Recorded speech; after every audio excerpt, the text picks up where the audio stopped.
Good day, I'm Stephen McHugh, and this is your JIS News for Friday, May 27, 2022. Government's Boosting Innovation, Growth and Entrepreneurship Ecosystems BIGI program has been bolstered with a €7 million grant from the European Union (EU).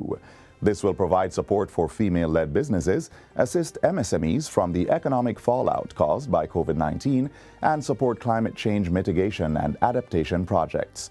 The funds are being provided through a non-reimbursable financing agreement under the EU's Caribbean Investment Facility. During Wednesday's signing of the grant agreement, Finance Minister Dr. Nigel Clark said the BIGI program was helping to position innovation at the center of the business ecosystem. Making one business flourish, or 10 businesses flourish, or 50 businesses flourish is not sufficient.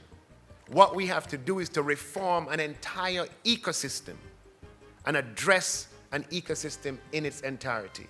And that is what the BIGI program is geared to doing. The BIGI program is being implemented by the Development Bank of Jamaica to promote sustainable and robust growth among startups and MSMEs. The €7 million grant complements the Inter-American Development Bank, IDB's $25 million loan for the start of the program in 2020.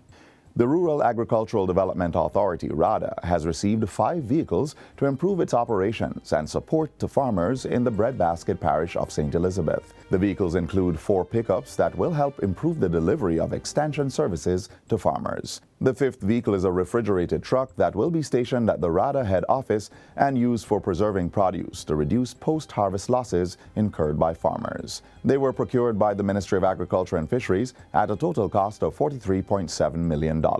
With the nation's food security being the major priority, we are committed to providing RADA with the necessary resources to optimize their performance so that our farmers can receive the training in the best practices as they need if they are to now increase their production and productivity. In other agriculture news, the ministry will be embarking on a new campaign that involves naming and shaming convicted predial larcenists. Minister Pernell Charles Jr. says the plan is to publish the names in the print and electronic media as part of efforts to curb the crime which has plagued the agriculture sector for years. So that we can know who you are, call you out, and let your children call your name at school. The minister also announced other measures to address the crime, including the maintenance of a national predial larceny database, which can highlight and map predial larceny hotspots, types, and frequency in collaboration with the Jamaica Constabulary Force's Geostatistics Unit. A predial larceny working group is also to be set up, and the ministry will be facilitating drone technology training to support the patrol of farming communities. Minister Charles Jr. says the ministry is also considering an increase of the fines for predial larceny from the current $40,000 to $5 million. In other news, government will be initiating a project to register undocumented Jamaican nationals as part of Jamaica's 60 celebrations. The project, which is dubbed Operation Birthright, will provide free birth certificates for undocumented Jamaicans in households with less than $37,000 monthly income. Minister without portfolio in the Office of the Prime Minister, Floyd Green, made the announcement during his sectoral presentation recently. The project is expected to benefit over 11,000 undocumented citizens over the course of this year. In this our 60th year, Madam Speaker, we're going to take steps to ensure that each Jamaican can claim their birthright, starting with their birth certificate. Through the program, we will implement and promote outreach activities at the RGD's branch offices and across various communities for registering needy, undocumented Jamaican nationals.